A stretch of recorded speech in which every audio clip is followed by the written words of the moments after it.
A paz do Senhor, queridos! Estamos iniciando mais uma videoaula subsídio de seu canal EBD Fácil e Motivadora. E na aula de hoje nós estaremos comentando a lição de número 8 das lições bíblicas adultos, que tem como título O Avivamento Espiritual no Mundo. Nós estamos dando prosseguimento aos nossos estudos bíblicos deste trimestre, o qual estamos estudando Aviva a tua obra, o chamado das Escrituras ao quebrantamento e ao poder de Deus. E hoje estaremos comentando a lição de número 8, o avivamento espiritual no mundo. O texto áureo encontra-se no livro do profeta Ezequiel, capítulo 47, versículo 5. E mediu mais 1000, e era um ribeiro, que eu não podia atravessar, porque as águas eram profundas, águas que se deviam passar a nado, ribeiro pelo qual não se podia passar. Verdade prática. Somente por intermédio do movimento do Espírito Santo, o mundo pode experimentar o verdadeiro avivamento espiritual. A leitura bíblica em classe encontra-se no livro de Ezequiel, capítulo 37, dos versículos 7 a 10, e Ezequiel 47, versículo 1 a 5 e o versículo de número 9. Então vamos, meus amados irmãos, comentar a lição de número 8. O avivamento espiritual no mundo. Nesta lição, como os irmãos já perceberam, nós teremos como base o livro do profeta Ezequiel. Então, nós vamos estudar na primeira parte desta lição, o primeiro tópico, essas duas passagens do livro do profeta Ezequiel, especialmente do capítulo 37 e do capítulo 47. No tópico segundo, nós vamos falar sobre os grandes avivamentos no mundo. O autor vai fazer um resumo sobre avivamentos que aconteceram no mundo, Europa, Estados Unidos e um pouco aqui ainda do movimento pentecostal, como nasceu o movimento pentecostal na América. E por fim, ele vai falar sobre os avivamentos mudam a história. Os avivamentos que aconteceram mudaram a história, essa é uma aplicação do que aconteceu no mundo. Então, nesta primeira parte, como introdução, nós vamos perceber que todos os avivamentos que ocorreram, ele produziu mudanças, produziu impactos, não só na vida das pessoas, como na vida da nação como um todo. Então, é o que isso nós vamos ver no segundo tópico da lição. Nós vamos ver esses movimentos pentecostais mais nitidamente, como o autor está frisando na lição. Não é que ele não ocorreu durante esse período anterior, depois da Era dos Apóstolos, não. Sempre aconteceu. Mas o autor vai frisar o que antecede o movimento moderno do pentecostalismo, como o nascimento do movimento pentecostal. Então, hoje nós vamos frisar um pouco agora sobre essas duas passagens no livro do profeta Ezequiel, que é o que está comentando no tópico primeiro. O avivamento no tempo de Ezequiel. Vai falar um pouco sobre a calamidade e restauração de Israel. Deus tem um chamado na vida deste profeta Ezequiel. Os irmãos sabem bem a história do povo de Israel. Foi levado cativo. Houve 3 levas de cativeiros. Ezequiel foi levado na segunda leva de cativeiro. Provavelmente o profeta Ezequiel tinha 25 anos de idade, quando ele ia exercer o ofício sacerdotal, porque ele era um sacerdote de Deus. Era uma pessoa que era chamada por Deus para exercer, porque pertencia aos levitas. Ezequiel é levado cativo para a Babilônia. Imagine, meu irmão, a expectativa daquela pessoa que estava sendo preparada, estava sendo moldada para exercer o ministério sacerdotal no templo do Senhor, porque quando Ezequiel é levado cativo, é levado ali aproximadamente 10.000 pessoas, mas o templo em Jerusalém ainda está de pé, ainda está erguido. Então, neste tempo, quando Ezequiel iria começar a exercer o seu sacerdócio no templo, ele é levado cativo, ou seja, talvez ele estivesse sem esperança, sem perspectiva, mas é justamente, meu irmão, quando ele está lá na Babilônia, Deus o chama para ser atalaia dele para proclamar as suas verdades. E que verdades eram essas? Eram juízos também, mas também eram bênçãos, porque Deus sempre traz o juízo, mas ele também mostra a bênção para aquelas pessoas que se arrependerem e se converterem dos seus maus caminhos.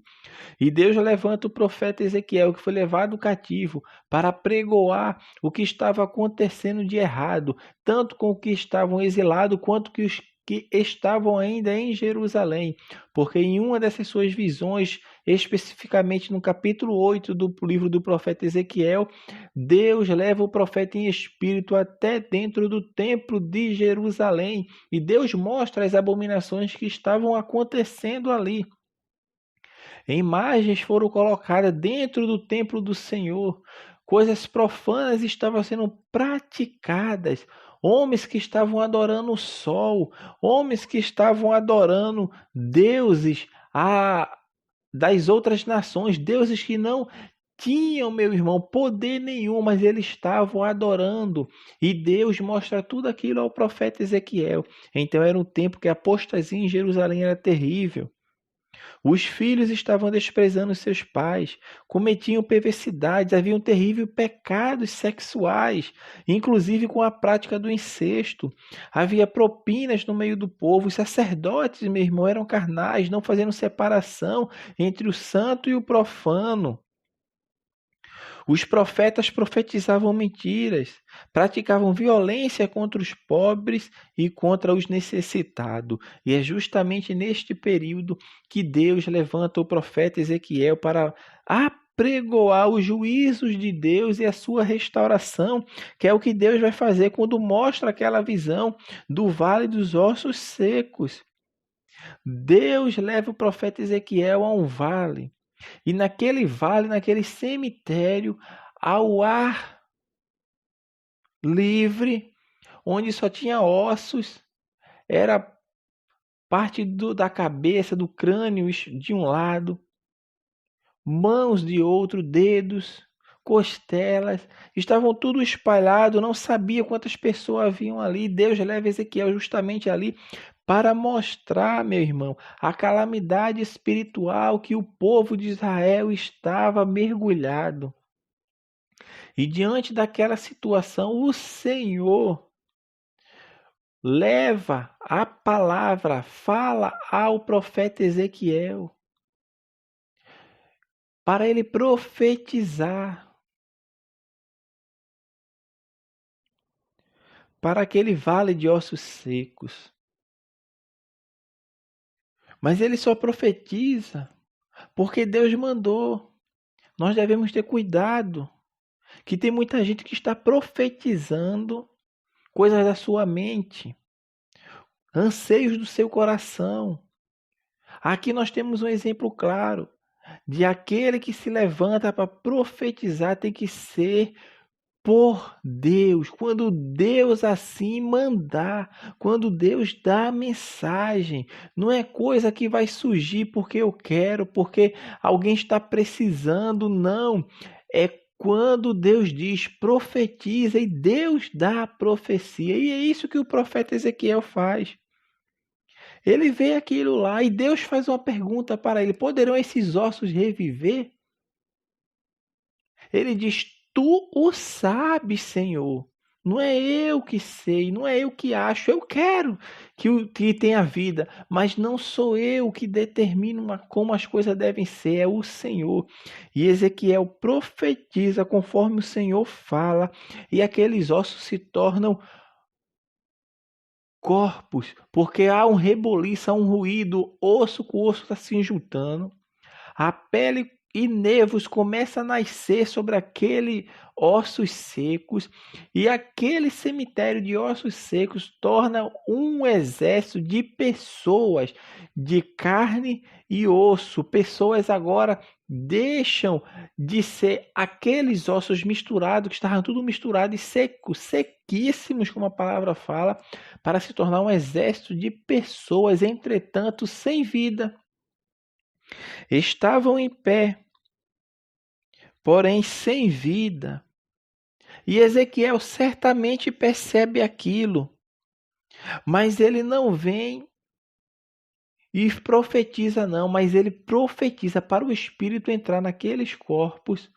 Quando Deus diz profetiza para que venha o Espírito sobre esses ossos, sobre esse exército que eram ossos secos e agora se tornaram em carne, em nervos, ou seja, ele tinha pessoas que estavam em pé, sem vida, mas Deus fala para o profeta profetizar, e novamente ele profetiza e vai vir um espírito.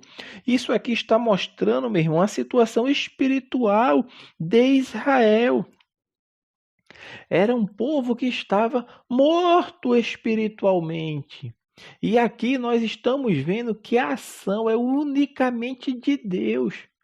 A restauração, o avivamento vem de Deus, não depende do homem. Este é o tema que nós estamos estudando neste trimestre, sobre avivamento.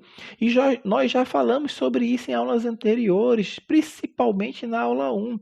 O avivamento não vem da parte do homem, mas vem da parte de Deus. Tem cultos que as pessoas intitulam, vai ser culto de avivamento, vai ser culto do fogo, sei lá do que, mas esquecem que o avivamento vem de Deus. O avivamento vem de Deus. O homem não consegue fazer avivamento, mas Deus sim, porque ele é o agente do avivamento. É isso que ele estava mostrando aqui. Israel vai ser restaurado espiritualmente, independente deles saberem de onde vem ou não, porque Deus vai enviar sobre Israel este avivamento. E isto também traz, meu irmão, uma aplicação para a igreja, para mostrar que muitas estão passando por momento de letargia espiritual, está apenas como ossos secos, estão como aquele exército ali em pé, sem vida, ou seja, não estão avivados, porque avivamento significa isso, é dar vida. Estão sem vida, mas Deus está chamando-nos para termos vida, vida avivada. O autor termina esse tópico falando sobre o rio das águas purificadora. Aqui ele está mostrando sobre aquelas águas que saem debaixo do altar do templo milenial. Aqui uma visão futura. Irmão, na lição passada nós falamos exclusivamente sobre Ezequiel. Nós temos duas lições sobre o templo e o milênio e uma lição sobre o vale dos ossos secos, ou seja, duas lições específicas do trimestre passado que falam unicamente sobre esse primeiro tópico da lição. Se os irmãos quiserem se aprofundar um pouco mais, os irmãos podem ir na playlist e voltar lá nas nossas aulas que gravamos e está lá detalhadamente tudo isso que nós estamos falando de forma resumida. Este lugar de águas purificadoras que sai debaixo do trono de Deus, dali do templo, vai purificando por todos os lugares onde eles passam, vai trazendo vida, vai fazendo com que árvores frutíferas estejam à margem daquele rio, aquele rio vai passando purificando e vai dar vida, inclusive, ao mar morto. E Ezequiel entra naquelas águas porque é lhe dada ordem, mas aquelas águas batem primeiro sobre os seus tornozelos, depois bate nos seus joelhos e por fim vai batendo ali sobre os seus lombos e por fim ele já está nadando. Isto está mostrando, meu irmão, que essas águas sim nós podemos fazer uma aplicação para hoje, porque essas águas podem sim representar o rio da graça de Deus. Pode representar. Então essas águas purificadoras vai trazer vida no futuro sobre toda a terra, porque essas águas vai desaguar no mar e vai trazer vida e muitíssimos peixes vão ser gerados dessas águas.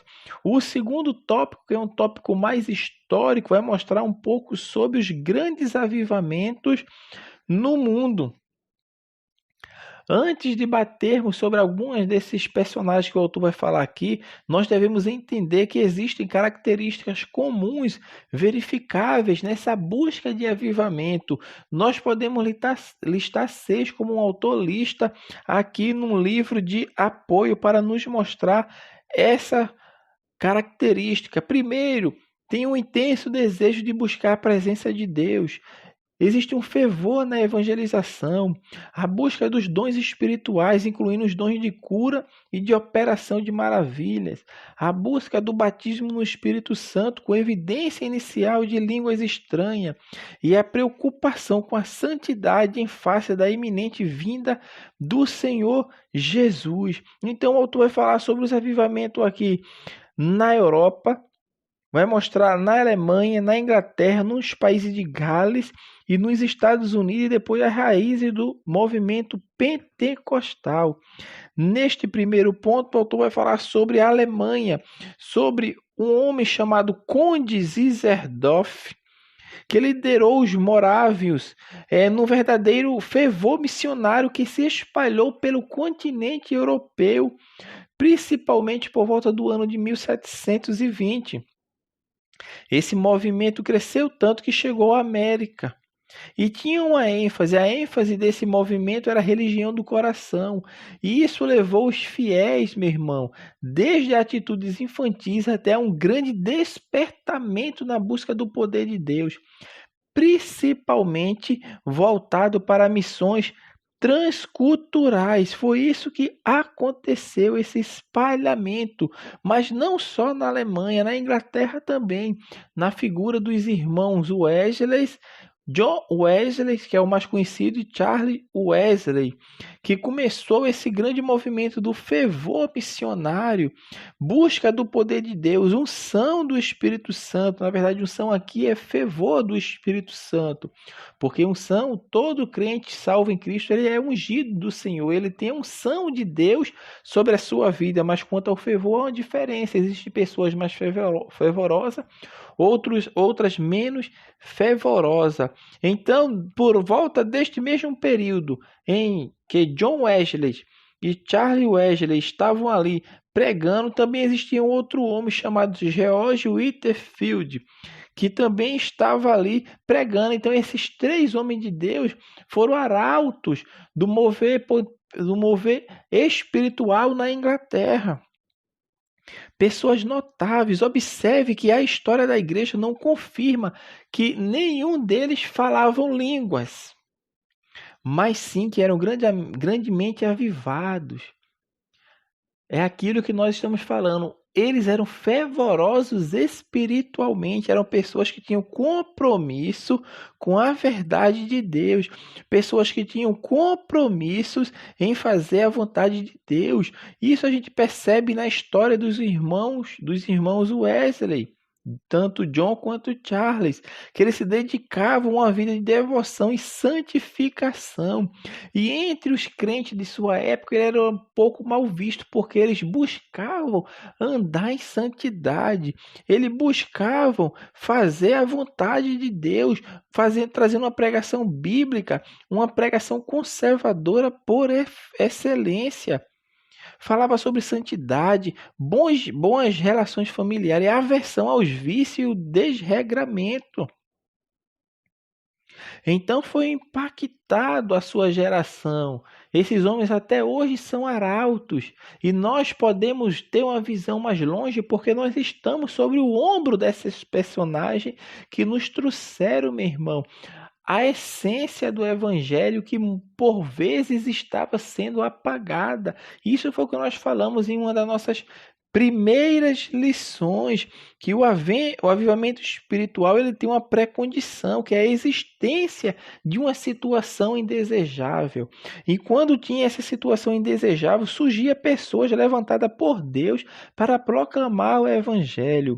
Por fim, o autor também vai falar aqui sobre o país de Gales, mostrando de um homem chamado Evan Roberts, que esse adolescente, quando ele era adolescente de 13 anos, ele teve uma visão de Deus, onde Deus dizia que iria trazer um grande avivamento sobre o seu país, mas todos precisavam abandonar tudo o que era pecado e confessá-los diante de todos.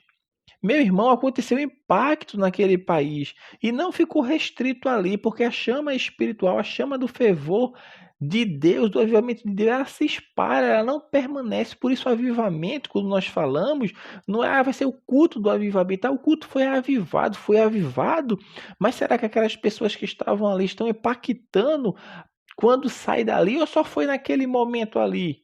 Avivamento espiritual, meu irmão, ele se alastra, ele não fica restrito às quatro paredes das igrejas. Quando existe verdadeiramente o avivamento, aquele avivamento se alastra nas vidas das pessoas que estão às nossas voltas. Então, de fato, aconteceu o avivamento espiritual na Europa. O autor também vai falar sobre os Estados Unidos. E na figura dos Estados Unidos, o autor vai falar um pouco mais sobre Charles Finney, que foi usado por Deus para um grande despertamento, teve grande influência de Campbell Morgan, do movimento de vida profunda, que pregavam viver pleno na presença de Deus, contra uma vida morna que dominava muitas igrejas evangélicas. Charles Finney também aliou-se a esse movimento. E ele revela em sua autobiografia sua experiência do poder do Espírito Santo, que incluiu falar em línguas. Porém, esse avivamento não chegou a ser o que depois se chamaria movimento pentecostal. Ainda não foi este movimento.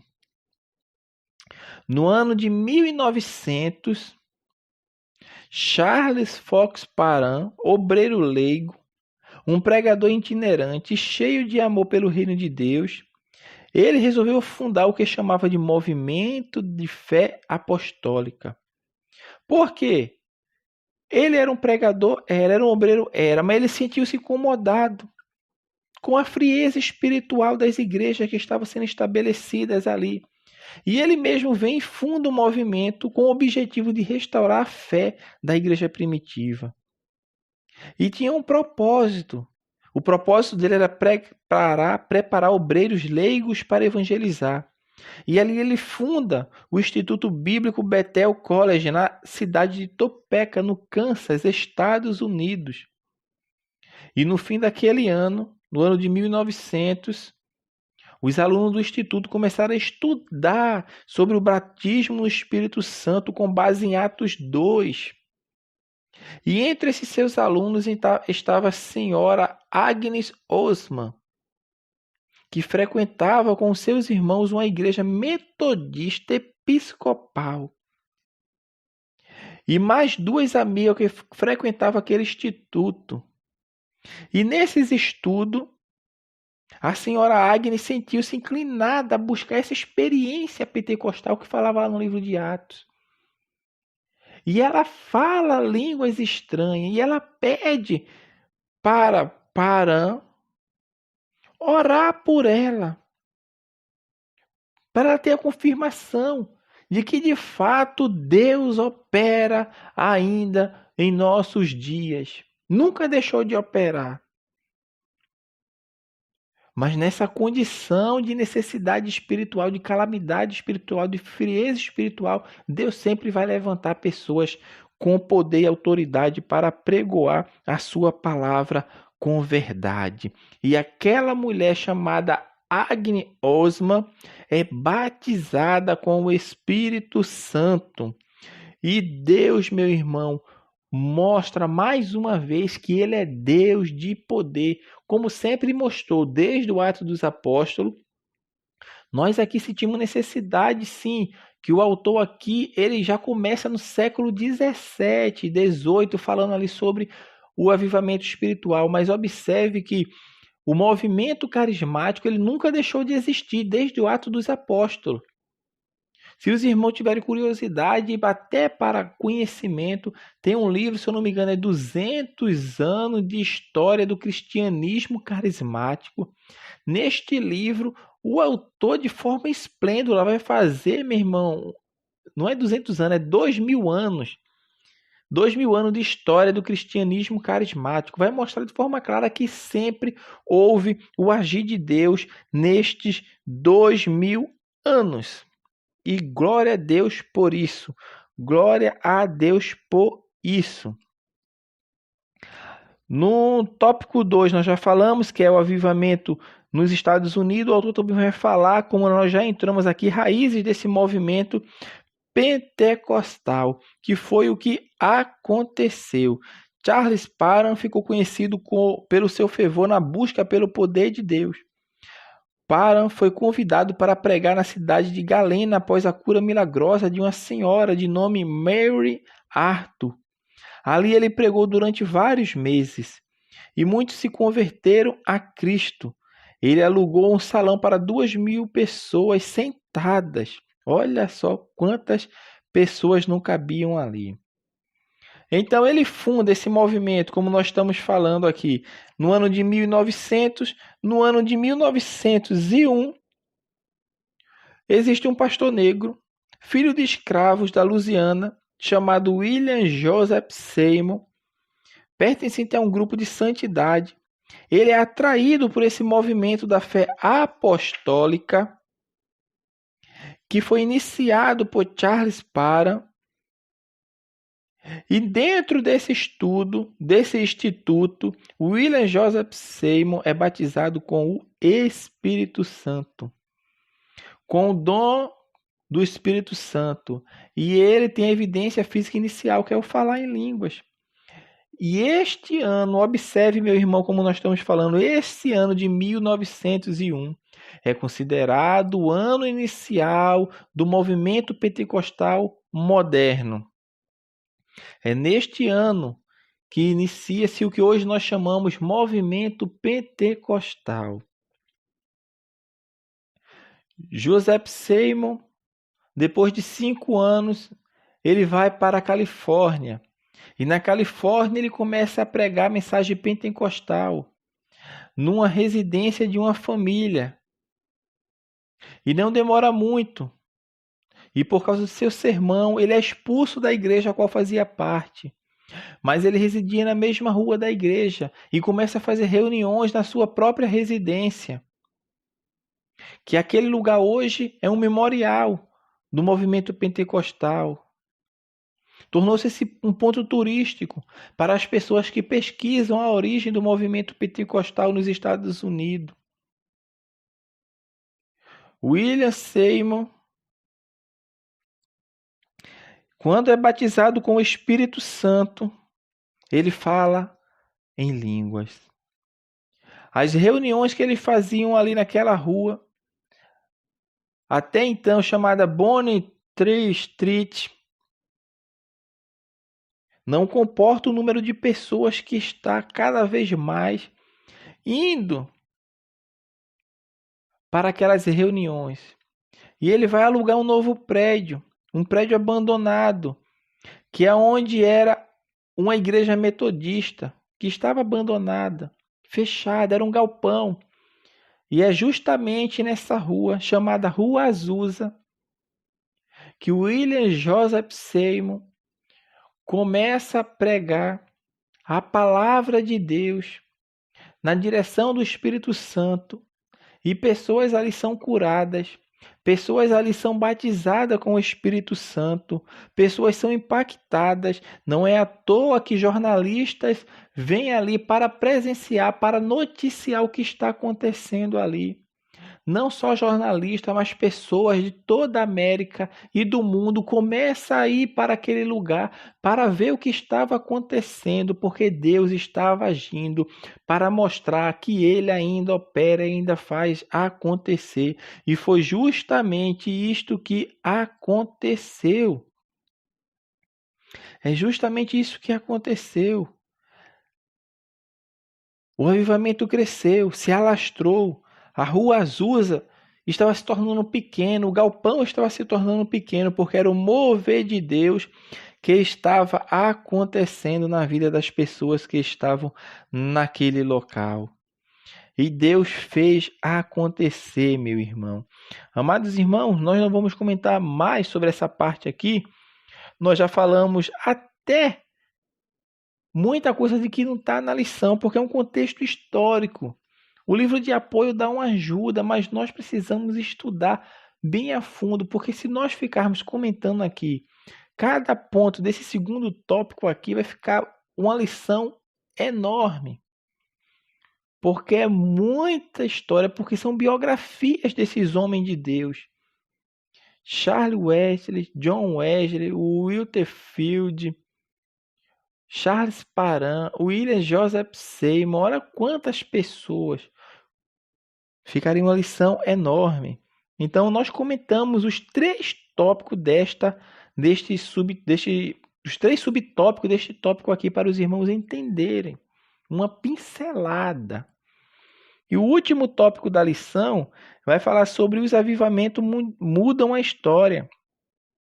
Os impactos no mundo. Isso é consenso, como o autor fala aqui, entre os estudiosos, meu irmão. Os maiores avivamentos no mundo trouxeram impactos. Mas traz impacto aonde? Na igreja? Sim. Mas eles trazem impacto na política, na economia, na cultura, no dia a dia das pessoas. É isso que acontece, meu irmão. O mover de Deus, o avivamento de Deus transforma pessoas, porque é o evangelho que transforma a vida. É o evangelho que faz transformações. É o evangelho que muda para que as pessoas entendam que necessitam de Deus e são pecadoras miseráveis, necessitadas de Deus. É isso que a palavra nos mostra. O avivamento traz vida.